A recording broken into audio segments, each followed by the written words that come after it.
ሁለት ያክል መረጃዎችን በዚህ ሰዓት የመረጃ ጊዜ ታደምጣላችሁ። የመጀመሪያው በኢትዮጵያና በኤርትራ በኩል ፍጥጫ መንገሱን መገናኛ ብዙሃን በተለያየ መልኩ ሲዘግቡ ይስተዋላል። በኢትዮጵያ በኩል የጦር መሳሪያ ፋብሪካ መመረቁም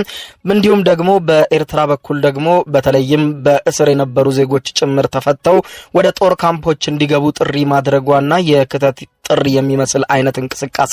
ኤርትራ እያደረገች መሆኑን ተከትሎ በጉዳዩ ዙሪያ ሪፖርተር ጋዜጣ ሰፊ ዘገባ አውጥቷል። ሪፖርተር ጋዜጣ ካነጋገራቸው መካከል ደግሞ አንዱ የሆኑት የቀድሞው የህዝባዊ ወያኔ ሓርነት ትግራይ ህወሓት ፖለቲከኛ የሆኑት አቶ ገብሩ አስራትንም አናግሯል።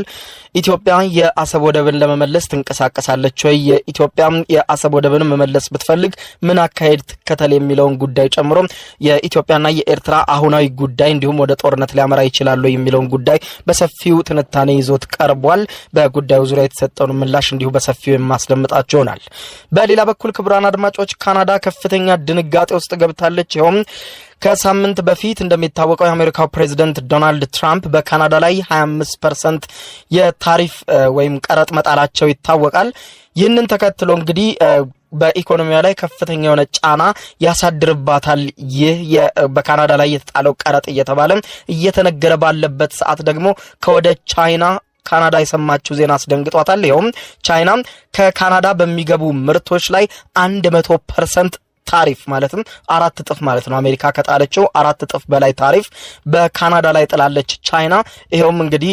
ለካናዳ በተለይም ከአሜሪካ ቀጥሎ ቻይና ከፍተኛ የገበያ መዳረሻዋ እንደመሆኗ መጠን ይህ ደግሞ በተለይም በአሜሪካ የታሪፍ መጣል እየተንገዳገደ የነበረውን ኢኮኖሚዋን ይበልጥ ሊያዳክመው እንደሚችል ከወዲሁ ተሰግቷል። የካናዳ መሪዎችም ከፍተኛ ድንጋጤ ውስጥ መግባታቸውን ነው ዓለም አቀፍ መገናኛ ብዙሃን እየዘገቡ የሚገኙት። በጉዳዩ ዙሪያ ሰፊ ዘገባም ይኖራል። እስከ ፍጻሜ ቆዩ። ዝርዝር መረጃውን አድምጡ ግብዣዬ ነው። ወደ መረጃዎቹ አለፍኩ። አብረን እንከታተለው። በቅድሚያም በኢትዮጵያና በኤርትራ በኩል ያለው ውጥረት አሁንም እየቀጠለ መሆኑን መገናኛ ብዙሃን እየዘገቡ ሲሆን ኢትዮጵያ በኤርትራ የተወሰደውን የአሰብ ወደብን ይገባኛል በሚል ወደ ዓለም አቀፍ መድረክ መውጣትና ጉዳዩን ለዓለም አቀፍ ህብረተሰብ ማስረዳት መጀመር አለባት ሲሉ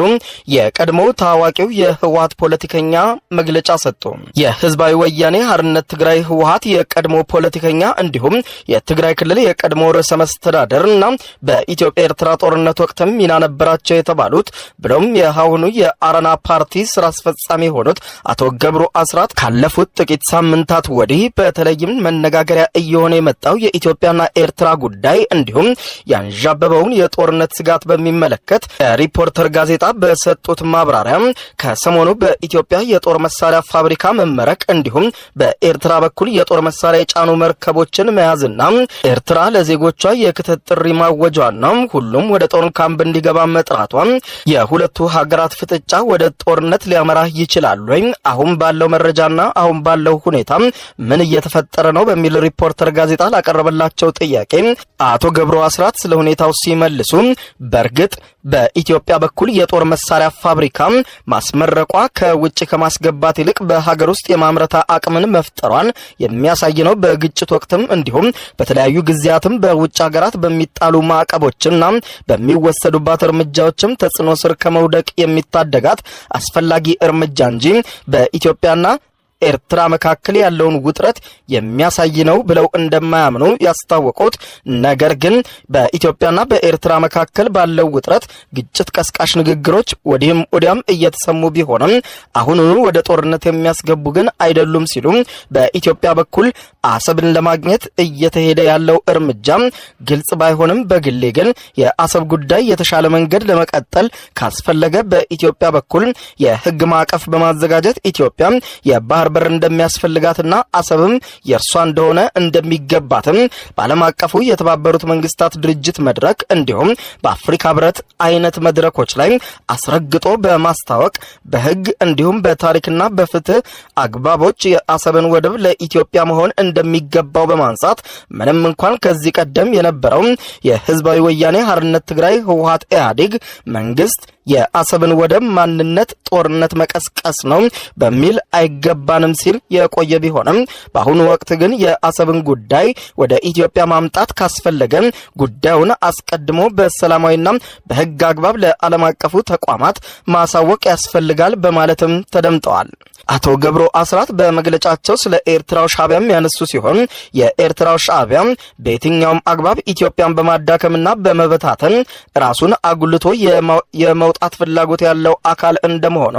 ከኢትዮጵያ ታሪካዊ ጠላቶች ጋር ትብብር በመፍጠር ጭምር ምንም እንኳን የሚሳካና ተገቢም ባይሆንም ኢትዮጵያን በቀጠናው ለማዳከም እየሰራ መሆኑን ያስታወቁ ሲሆን በውክልና ጦርነት ወይም በቀጥታ ውጊያ ጉዳት ለማድረስ ሲሞክሩና ምክንያታዊ መንግስት የሚሰራውን ስራ እንደማይሰሩ ሻዕቢያዎችን ስላየናቸው ጦርነት አይከፍቱም ብዬ አሁን አላስብም ሲሉ ተናግረዋል። አክለውም ከምክንያታዊነት ይልቅ በግብታዊነት ወደ ጦርነት ውስጥ ይገባሉ የሚል ስጋት እንዳላቸው በማንሳት ከዚያ ውጭ ግን ፖለቲካዊና ዲሞክራሲያዊ ከሆኑ እርምጃዎችን ባለፈ ሁለቱን ሀገራት ወደ ጦርነት የሚያስገባ ምክንያት አለ ብዬ አላምንም ሲሉ የባህር በር መጠየቅ ግን ለኢትዮጵያ ዋናውና አስፈላጊ ተገቢም ጉዳይ እንደመሆኑ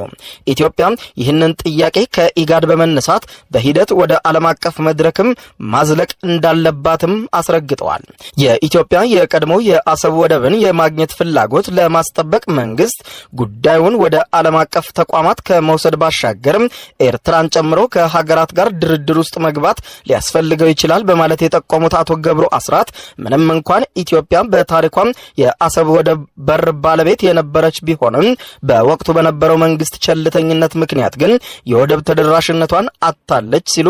አሁን ባለው ኢኮኖሚያዊ ሁኔታ እንዲሁም የህዝብ ብዛትና ተደራራቢ ጉዳዮች የባህር በር ጥያቄው አስገዳጅ የሆነ ከመምጣቱን ባሻገር ኢትዮጵያ ያጣችውን የባህር በር ባለቤትነት ብቻም ሳይሆን ተጠቃሚነትም እንደመሆኑ በዚህ መንገድ ዝግ ሆኖ መቀጠል ከእንግዲህ እንደማይኖርባት ያነሱ ሲሆን በ1985 በቬና በተደረሰው ዓለም አቀፍ ስምምነት ደግሞ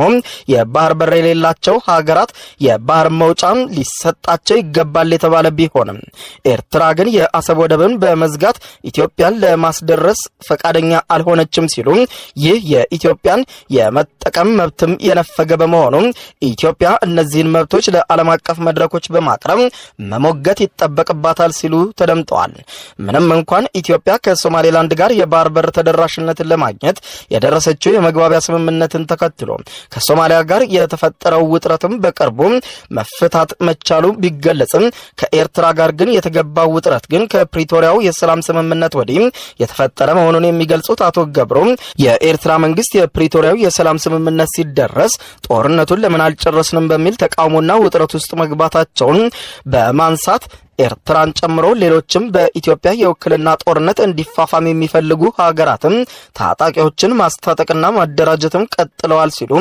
ዓላማቸው ትግራይ ክልልን ብሎም ኢትዮጵያን ማድቀቅ ነበረ ሲሉ ይህም አሁን የተጀመረው ሳይሆን ከኢትዮ ኤርትራ ጦርነት አንስቶ የቀጠለ ውጥረት እንደነበረ ኢትዮጵያን ለመውጋትም የሚዘጋጁ ኃይሎች በኤርትራ ሰልጥነው ሲሄዱ በተደጋጋሚ አይተናል ያሉ ሲሆን በኤርትራ በኩልም ኢትዮጵያን የማዳከም ፖሊሲውና ተቋሚው ሚናም በቀጣይነት ያለው በመሆኑ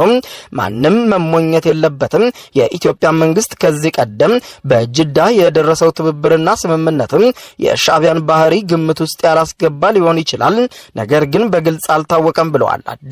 አዲስ ባይሆንም የአሰብን ጉዳይ በሚመለከት ግን የባህር በር ይገባናል ከሚል ነገር ባሻገር ምን አይነት ዲፕሎማሲያዊ አካሄድም መከተል እንዳስፈለገ ግልጽ የሆነ አቅጣጫ መቀመጥ አለበትም ብለዋል። በመሆኑም ኢትዮጵያ የአሰብ ወደብን ለማግኘት በሚል ከኤርትራ ጋር በአጭር ጊዜ ውስጥ ጦርነት ውስጥ ትገባለች የሚል እምነት ባይኖረኝም ነገር ግን በሁለቱ ሀገራት መካከል ያለው ውጥረት በተለይም ኤርትራ የውክልና ጦርነት ለማስቀጠል የምትሞክር ሀገር ከሆነ ወደዚያ ጦርነት መገባቱ የሚቀር አይመስለኝም ያሉት አቶ ገብሩ አስራት ኤርትራ በአንድ በኩል ከግብጽ ጋር ትብብር ውስጥ በመግባት የአባይና ቀይ ባህር ፖሊሲን በሚመለከትም ስታካሂድ በኢትዮጵያ ውስጥ ካሉና መንግስትን ከሚቃወሙ ከሚቃወሙ ኃይሎችም ጋር የፈጠረችው ህብረትም እየበረታ ከሄደ ምናልባትም የጦርነቱ ምክንያት የአሰብ ጉዳይ አይሆንም ሲሉ በዚህ አግባብ ደግሞ ኤርትራዎች ከወዲሁ ጦርነት ውስጥ ገብተዋል በሚል ደረጃ ታጣቂዎችን እያሰለጠኑና እያስታጠቁ በመላክ ላይ ከመሆናቸውም ባለፈ ኢትዮጵያን የማተራመሱን ስራ እየሰሩ በመሆኑ ወደ ለየለት ጦርነት የመገባቱ ጉዳይ እንጂ የውክልና ጦርነቱን ገብተውበታል ማለት ይቻላል ብለዋል። ከዓመታት በፊት በነበረው የኢትዮ ኤርትራ ጦርነት ወቅትም ወሳኝ በሆነውና በወዲ ወረደ ይመራ የነበረውን የቡሬ ግንባር ዘመቻ አሰብን መያዝ እንደነበረና በወቅቱ የዛላምበሳ የባድመ እንዲሁም የጾረና ግንባር ከተጠናቀቀ በኋላ የተጀመረ ቢሆንም በመጨረሻ ግን ሳይሳካ መቅረቱን በሚመለከትም የነበረውን ሁኔታ ያስታወሱት አቶ ገብሩ አስራት በወቅቱ የኢትዮጵያ ጦር የሻዕቢያን ኃይል በማዳከም ሰንአሰንን ጨምሮ የተለያዩ አካባቢዎችን ሲቆጣጠር የተዳከመው የሻዕቢያ ኃይል ደግሞ ወደ ምጽዋ በመሸሽ ላይ የነበረ ቢሆንም በወቅቱ በኢትዮጵያ ስልጣን ላይ የነበሩት ጠቅላይ ሚኒስትር መለስ ዜናዊን ጨምሮ ባለስልጣናቱ ኢትዮጵያ የአሰብ ወደብን እንድትቆጣጠር ባለመፈለጋቸው ጦርነቱን አክሽፈውታል ሲሉ በሌሎቹ ጦርነቶች የሻዕቢያን ኃይል በከፍተኛ ሁኔታ የመታውና ድል የነሳው ቢሆንም ነገር ግን የኢትዮጵያ ጦር በባለስልጣናቱ ምክንያት ግን የቡሬ ግንባር ጦርነትን ከሽፎበታል ሲሉ አሁንም ቢሆን የኤርትራ ጦር በትግራይ ክልል ውስጥ ከያዛቸው አካባቢዎች ለቆ እንዲወጣ እየተጠየቀ ቢሆንም አሻፈረኝ በሚል በተለያዩ አካባቢዎችም መሬቶችን ይዞ መቆየቱ የኢትዮጵያ መንግስት በተመሳሳይ የአሰብ ወደብን በኃይል ለመቆጣጠር እንዲሞክር ምክንያት የሚሰጠው ቢሆንም አሁን ባለንበት ወቅት ግን የአሰብ ባለቤትነትን ጉዳይ በይፋ ጦርነት ይቀሰቅሳል የሚል እምነት በቅርቡ የለኝም ብለዋል። በአሁኑ ወቅት በኢትዮጵያና ኤርትራ መካከል ጦርነት ቢቀሰቀስ አለም ኢትዮጵያ የአሰብ ወደብን በኃይል ለማግኘት ብትሞክር ግጭቱ በቀጠናው ያሉ አካላትን እንዲሁም በአካባቢው ጂኦፖለቲካዊ ፍላጎት ያላቸውን ሀገራት ተጽዕኖ አያመጣም ወይ በሚል ለቀረበላቸው ጥያቄ ማብራሪያ የሰጡት አቶ ገብሩ በእርግጥም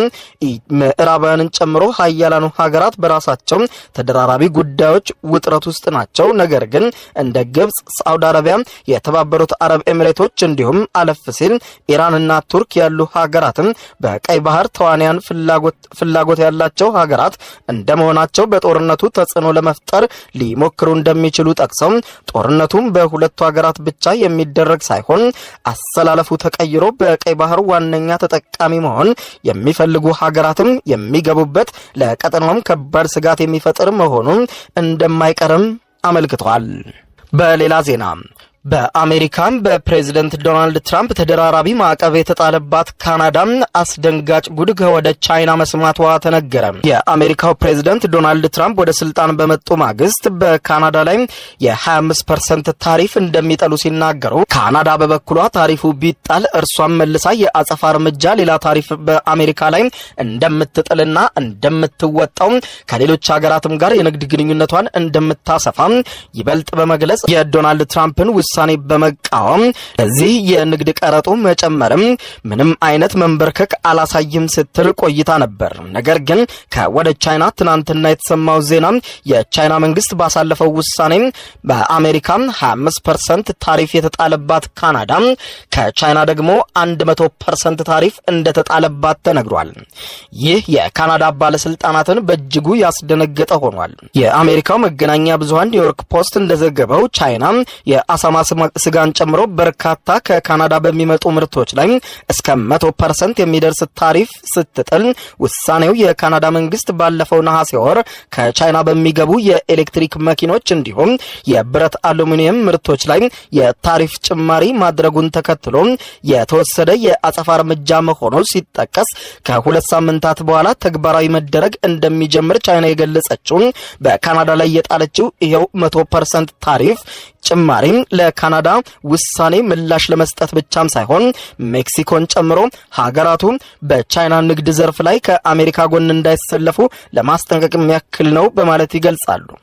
የአሜሪካው ፕሬዝዳንት ዶናልድ ትራምፕ ከዚህ ቀደም ቻይናና ሜክሲኮ በሰሜን አሜሪካ የነጻ ንግድ መስመር ስምምነቶችን በመጠቀም ከቻይና የሚገቡ ምርቶችን በብዛት ከማስገባት ባለፈ እነዚሁ የቻይና ምርቶችም ወደ አሜሪካ እንዲገቡ እያደረጉ ነው በሚል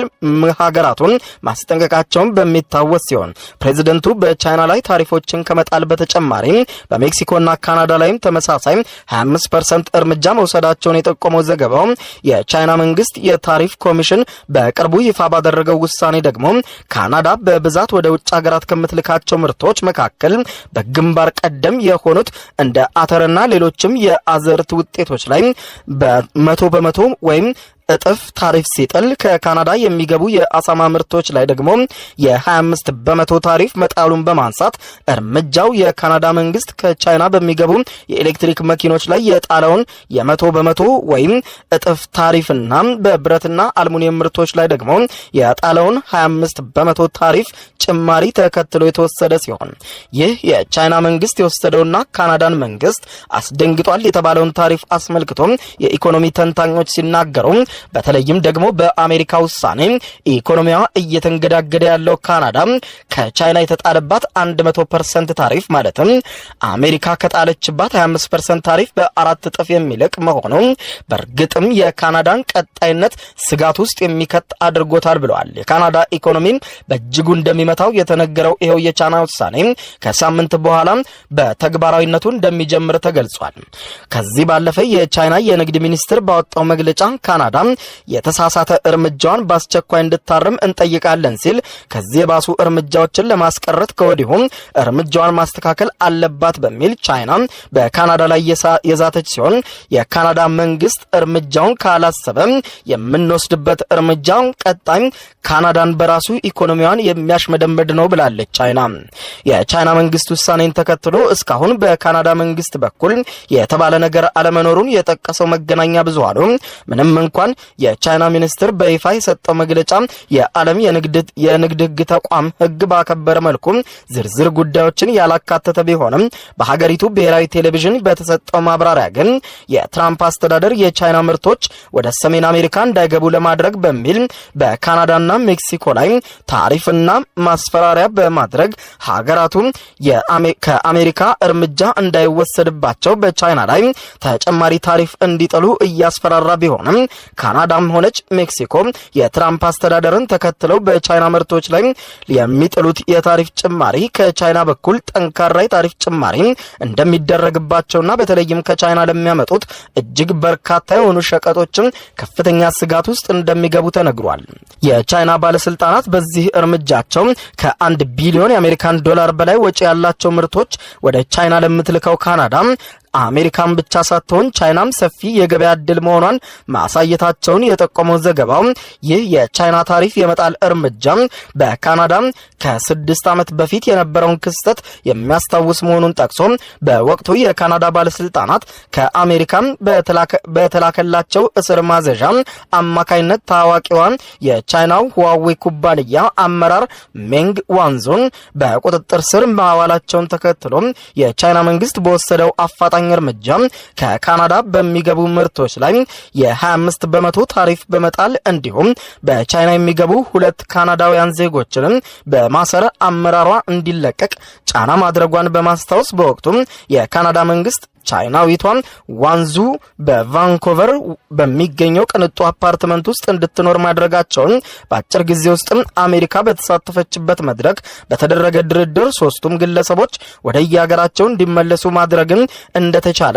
ቻይናም በካናዳ እርምጃ ምክንያት ጥላው የነበረውን የታሪፍ ጭማሪ ማንሳቷን በማስታወስ ምንም እንኳን ጉዳዩን በአጭር ጊዜ ውስጥ መቋጨት የተቻለ ቢሆንም አሁንም ካናዳ ለቻይና ስጋት መሆኗን ተከትሎ ከፍተኛ የሆነ ማለትም ከአሜሪካ ማዕቀብ በ4 እጥፍ የሚጥል ጫና የሚያበረታበትን ታሪፍ በካናዳ ላይ ተጥሎባታል። ካናዳ በቀጣይ ስለምታደርገው ነገር እያሰበች ሲሆን ከሀገራቱ ጋር መካረር እንደማያዋጣትም ማሳያ ነው ተብሏል። ክቡራን አድማጮች ለሰዓቱ ብታደምጧቸው መልካም ናቸው ያልኳቸው አጫጭር መረጃዎች የሰማችኋቸው ናቸው። ከሰዓታት በኋላ በሌላ መረጃ ተመልሰን እስከምንገናኝ በያለንበት የዓለም ዳር